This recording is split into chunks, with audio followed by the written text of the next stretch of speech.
Mesdames, Messieurs, chers téléspectateurs, bienvenue sur Africa 24 dans le cadre de l'interview édition qui reçoit ce jour Alain Ebobisse qui dirige la plateforme Africa 50 qui finance les infrastructures en Afrique.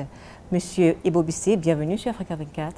Merci madame de m'inviter. C'est toujours un plaisir de vous avoir dans nos studios. Avec plaisir, je suis prêt à répondre à vos questions. Alors, vous dirigez depuis plusieurs années, je crois 6 ans, la plateforme Africa 50 qui finance principalement les infrastructures sur le continent. Alors, quel est à date le bilan chiffré de vos actions en Afrique? Merci madame pour cette question. Africa 50 rapidement a été créé par les États africains pour aider à combler le déficit d'infrastructures en Afrique, exclusivement par le biais de l'investissement privé et du PPP. Aujourd'hui, nous avons 31 États actionnaires, États africains, la Banque africaine de développement également, et puis 2 banques centrales africaines comme actionnaires. Ces actionnaires ont capitalisé Africa 50, mais pour moi, le plus important, c'est qu'ils ont le mandat d'opérer comme une entité commerciale. Et ce que j'ai fait avec le soutien de mon conseil d'administration et de mes collègues, c'est essayer de tracer une ligne qui consiste à faire en sorte que nous soyons innovants et que nous puissions investir rapidement pour accélérer la mise en œuvre des projets. Aujourd'hui, en 6 ans d'opération, nous avons investi sur un portefeuille total d'actifs d'une valeur estimée à 6,6 milliards de dollars dans 22 pays africains.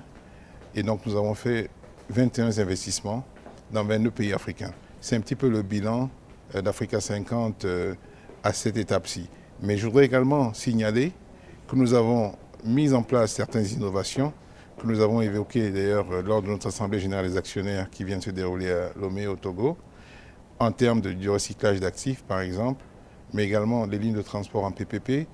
Donc cette culture de l'innovation dans la mise en œuvre des projets est quelque chose qui est très important pour nous, en même temps que la rapidité d'exécution.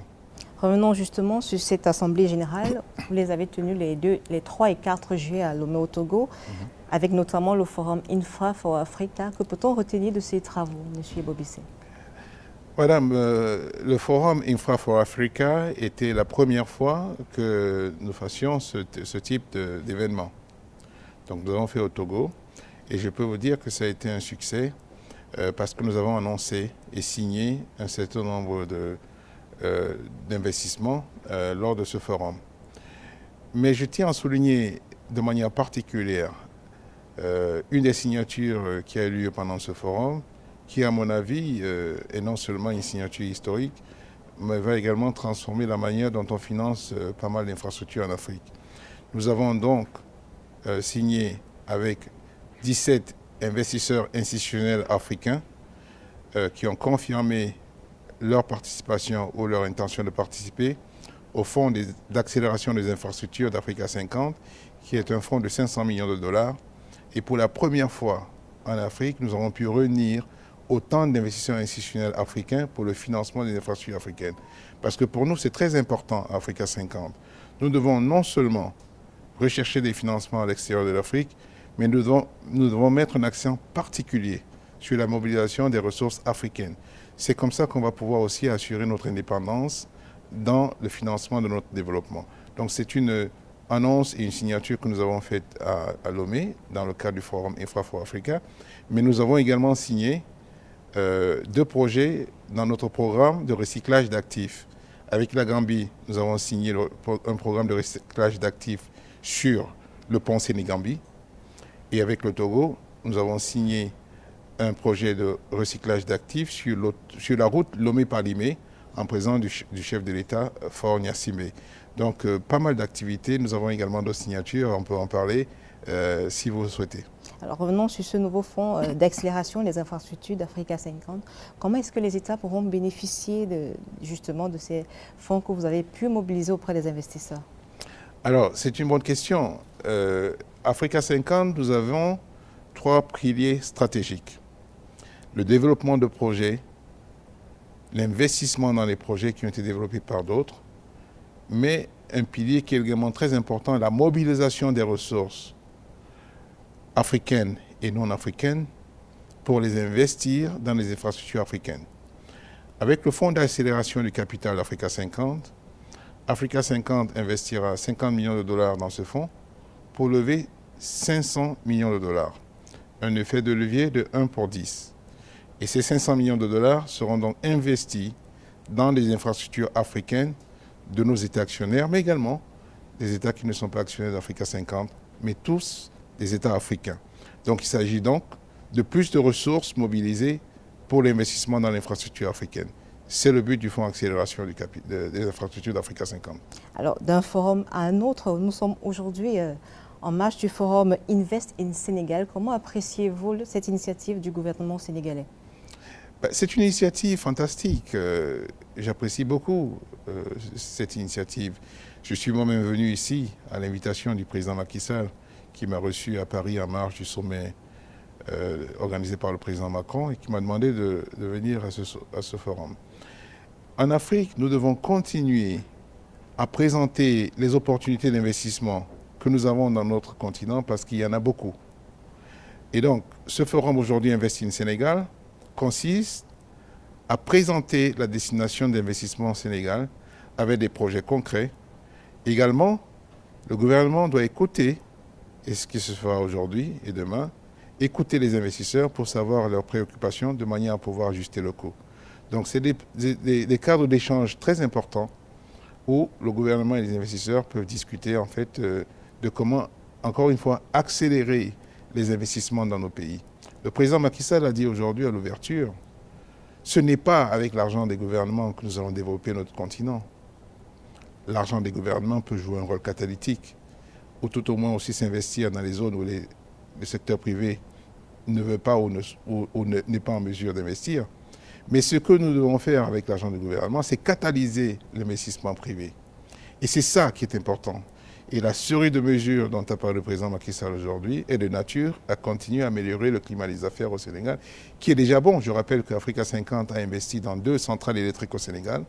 La centrale de Malicounda, qui est une centrale de 120 MW, et la centrale de Tobène, qui est une centrale de 115 MW. Et nous avons un appétit pour investir encore plus dans ce pays. Justement, vous prévoyez d'intensifier vos investissements à l'issue de ces travaux? Absolument. Le rôle d'Africa 50, c'est d'investir dans les infrastructures en Afrique. Dès lors qu'on est capable de créer des projets bancables, ça nous intéresse. Au Sénégal, nous avons évoqué avec le gouvernement, en commençant par le président Macky Sall, mais également le Premier ministre Amadou Ba et ses collègues du gouvernement, des secteurs qui nous intéressent. Le secteur gazier est un secteur stratégique pour nos pays africains. Jusqu'à présent, madame, vous voyez-vous, l'Afrique a produit beaucoup de gaz et l'a exporté en dehors de l'Afrique. Aujourd'hui, une grande partie de ce gaz va être utilisée en Afrique pour gazifier nos économies. Et pour cela, il faut des infrastructures pour pouvoir collecter ce gaz, le processer et l'amener aux centres qui vont utiliser ce gaz, notamment les centrales électriques, mais pas seulement. Et donc le Sénégal a une idée fantastique qui est de créer un réseau de distribution de gaz qui s'appelle RGS, qui va donc utiliser ce gaz, prendre ce gaz et l'apporter aux entreprises et plus tard aux ménages sénégalais. C'est ce type de projet. Avec un impact sur le niveau de vie des populations. Mais un impact extraordinairement positif, parce qu'aujourd'hui, l'alternative, c'est d'utiliser des ressources beaucoup plus chères. C'est ça qui va transformer l'économie du Sénégal. Réduire sensiblement le coût de l'énergie. Et quand vous avez un coût d'énergie qui est faible, il y a toutes sortes d'activités qui s'agrègent autour de ce fait que vous avez un coût d'énergie qui est faible.